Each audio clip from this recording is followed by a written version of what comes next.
എവിടെ പോയാലും ഒരു മലയാളി ഉണ്ടാകും. അത് പക്ഷേ രക്ഷകനായും സഹായമനസ്കനായും ആൾക്കൂട്ടത്തിൽ ശ്രദ്ധ നേടിയുമെല്ലാം മലയാളിയുണ്ട്. കഴിഞ്ഞ ദിവസം ലണ്ടനിലെ എസ്തമിൽ ഒരു സംഭവം ഉണ്ടായി. ഒരു കെട്ടിടത്തിൻ്റെ ടെറസിൽ ഒരു കുട്ടി തൂങ്ങിക്കിടക്കുന്നു. ഏത് നിമിഷവും അവൾ താഴേക്ക് പതിക്കാം. ഒരു പോലീസ് ഉദ്യോഗസ്ഥനും മറ്റൊരു വനിതയും ആ ടെറസിന് മുകളിൽ എത്തിയിട്ടുണ്ട്.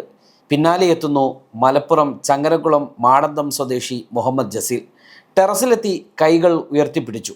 ഏത് നിമിഷവും കുട്ടി താഴേക്ക് പതിക്കും. സുരക്ഷിതമായി കുട്ടിയെ സംരക്ഷിക്കണം. ഒടുവിൽ പിടിവിട്ട് കുട്ടി താഴേക്ക് പതിക്കുമ്പോൾ മലയാളിയുടെ കൈക്കുമ്പിളിൽ അവൾ സുരക്ഷിതയായിരുന്നു. കൂടി നിന്നവരെല്ലാം ഉച്ചത്തിൽ കൈയടിച്ചു. പോലീസ് ഉദ്യോഗസ്ഥൻ ഹസ്തദാനം നൽകി. അതെ, എവിടെ പോയാലും മലയാളിയുണ്ട്. നമ്മൾ മലയാളികളല്ലാതെ മറ്റാര്? What's the matter with these people? Why is the baby